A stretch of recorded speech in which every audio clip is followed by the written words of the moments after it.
Good morning, class. Today I am going to start this last part of your first chapter, class plus 2, Indian economy on the eve of independence. राजे हमने पिछले दो chapters में, दो parts में मैंने आपके साथ डिस्कस किया है दोनों पावर पॉइंट स्लाइड्स में कि कैसे कैसे ब्रिटिश रूल था, क्या क्या उसका इम्पैक्ट हुआ, कॉलोनियल एक्सप्लॉयटेशन कैसे हुई, ब्रिटिशर्स की पॉलिसीज़ क्या थी और उस पॉलिसी से सोशल और इकोनॉमिकल चेंजेस कैसे आए और हमारे जो 3 सेक्टर्स हैं इकोनॉमी के उनका क्या कंट्रीब्यूशन था on the eve of independence और उसमें क्या क्या इंफ्रास्ट्रक्चरल चेंजेस आए और उसकी वजह से उसका अफेक्ट जो है ओवरऑल इकोनॉमी के स्टेटस पे कैसे हुआ। Impact of British rule, colonial exploitation. Obviously बच्चे कॉलोनियल एक्सप्लॉयटेशन तो था ही, वो अपनी मर्ज़ी से कोई भी रूल पास करते थे विदाउट एनी सेकेंड थाट कि भी हाँ इसका इफेक्ट हमारे पे पॉजिटिव होगा या नेगेटिव होगा, बस उनको अपने फ़ायदे से मतलब था। कमर्शियल एग्रीकल्चर, हम लोग बेसिकली नॉर्मल एग्रीकल्चर प्रैक्टिसेस कर रहे थे जिसमें हम फूड क्रॉप्स की प्रोडक्शन करते थे अपने सेल्फ कंजम्पशन के लिए। उन्होंने आके कमर्शियल एग्रीकल्चर शुरू किया, वो भी अपने फ़ायदे के लिए। रेलवे और रोड्स उन्होंने इस्टेब्लिश किए। New opportunities of social and economic growth, industries setup की, फॉरेन ट्रेड शुरू किया। एक नई अपॉर्चुनिटीज़ तो थी सोशली और इकोनॉमिकली ग्रो करने के लिए, बट वो कहीं ना कहीं सबके लिए फ़ायदेमंद नहीं थी।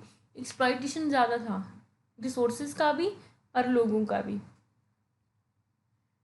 Expanding means of transport, means of transport को एक्सपैंड किया, ठीक है।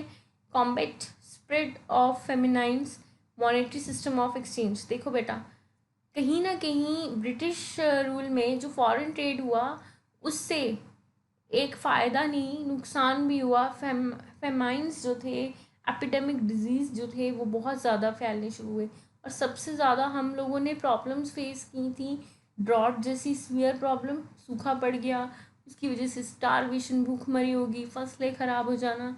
और उसके बीच में ब्रिटिशर्स ने जब इंडिया पे रूल किया उस टाइम पे बहुत सी प्रॉब्लम्स हमने फेस की। आपने पढ़ा होगा रिंडरपेस्ट प्लेग फैला, ठीक है, जिसमें वो काऊ को एक्सपोर्ट करते थे एक जगह से दूसरी जगह और वो डिज़ीज़ जो वायरस था वो उनके अंदर था और उनकी स्मेल से मारते भी थे स्लॉटर हाउस में, वहाँ पे इन्फेक्शन होने की वजह से। मतलब there are so many things. तो कहीं ना कहीं जो ब्रिटिश रूल था वो हमारे लिए कह लो 20% बेनिफिशियल रहा और 80% हमारे लिए बेनिफिशियल नहीं रहा।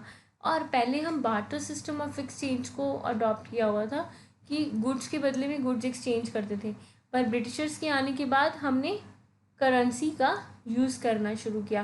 कहीं ना कहीं हमारे बैंकिंग और फाइनेंशियल इंस्टीट्यूशंस को सेटअप करने में भी ब्रिटिशर्स ने बहुत बड़ा रोल प्ले किया है।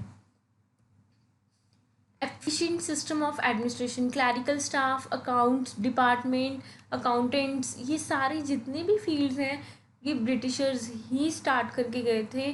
ब्रिटिशर्स ने ही ऑफिस जो है, ये ऑफिस का कंसेप्ट जो है, एडमिनिस्ट्रेशन का कंसेप्ट जो है, ये ब्रिटिशर्स ही हमारे इंडिया में लेके आए थे और इन्होंने हमारी इंडिया की इकॉनमी को बैकवर्ड और स्टेगनेंट कर दिया। ठहर गई थी हमारी इकॉनमी और हम इतने बैकवर्ड होते गए इनके एक्सप्लॉयटेशन से। हमने बहुत ही बड़ी बड़ी सीवियर प्रॉब्लम्स को फेस किया। एक इंडिविजुअल का जो स्टैंडर्ड ऑफ लिविंग था वो इम्प्रूव होने की जगह बिल्कुल ही डिटोरिएट हो गया। उसके साथ साथ जो था क्वालिटी ऑफ लाइफ बहुत ज़्यादा पुअर हो गया। We trapped in a vicious circle of poverty. Agriculture जो था वो हमारा चीफ सोर्स था लाइवलीहुड का at that time, because more than 70% of the Indian population depend upon agriculture for its survival.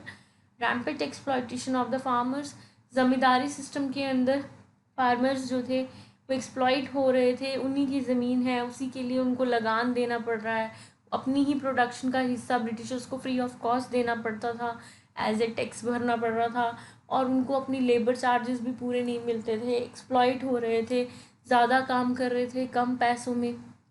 Beginning of modern industries, modern industries खोली Britishers ने India में आके, हमारी हैंडीक्राफ्ट इंडस्ट्री को बिल्कुल ही ख़त्म कर दिया और अपनी मॉडर्न मशीन मेड प्रोडक्ट्स को इंडिया में आके इस्टेब्लिश किया। प्लस इसके साथ साथ उन्होंने मॉडर्नाइजेशन तो की पर हमें उस मॉडर्नाइजेशन का पार्ट नहीं बनने दिया। डिके ऑफ हैंडीक्राफ्ट इंडस्ट्रीज, मैंने आपको बताया था फर्स्ट पार्ट में कि अंगूठे कटवा दिए थे लोग, मतलब वो कारीगरों के जो रेशम का धागा बुनते थे, जिसकी वजह से क्या प्रॉब्लम आई, they were unemployed. They were trapped in a vicious circle of poverty, facing the problem of starvation at that time. So there are so many things. So overall जो इम्पैक्ट था ब्रिटिशर्स का वो नेगेटिव रहा ज़्यादा. Positive था but अगर उन्होंने कुछ पॉजिटिविटी भी दिखाई तो वो सिर्फ अपने फ़ायदे के लिए. ये कुछ टर्मिनोलॉजीज हैं बच्चे. स्टेगनेंट इकॉनमी क्या होती है? Prolong period of slow economic growth. बड़े लंबे समय से बड़ी स्लोली ग्रोथ हो रही हो इकोनॉमी में, तो वो हमारी स्टेगनेंट इकॉनमी होती है. बैकवर्ड इकॉनमी वो होती है जिसमें हम कहते हैं कि प्रॉफिट मैक्सिमाइजेशन नहीं है, प्रॉफिट्स नहीं है ज़्यादा, ऊपर से हम सोशली डेवलप नहीं है, इकोनॉमिकल सेटअप चेंज नहीं है, there is no change in the elements of social and economic. ठीक है. और उसके बाद हम अपनी ओवरऑल एक इंडिविजुअल की लाइफ में भी कोई चेंजेस नहीं है, ना ही हम उसको सोसाइटी में एक अच्छा स्टेटस मिल रहा है, ना उसकी क्वालिटी ऑफ लाइफ इम्प्रूव हो रही है. तो these are the signs of backwardness. Developing economy backward in terms of quality of life and predominance of absolute poverty. हम अभी डेवलपिंग इकॉनमी का पार्ट है because still we are facing the problem of poverty, low level of income as well as in terms of quality of life. बहुत से लोग हमारे India में ऐसे जिनके पास घर नहीं है, सड़क पे सो रहे हैं. वाइब्रेंट इकॉनमी होती है which brings dynamic changes in the technology in the process of production. मतलब वाइब्रेंट इकॉनमी वो होएगी जो हर दिन एक नई चीज़, एक नई इनोवेशन कर रही है टेक्निकल फील्ड में और अपनी प्रोडक्शंस में नई नई क्रिएटिविटी और इनोवेशंस कर रही है. उसको वाइब्रेंट कहते हैं. वाइब्रेंट मतलब रंग बदलती हुई, नई नई चीज़ों के साथ सामने आने वाली economy. Thank you so much.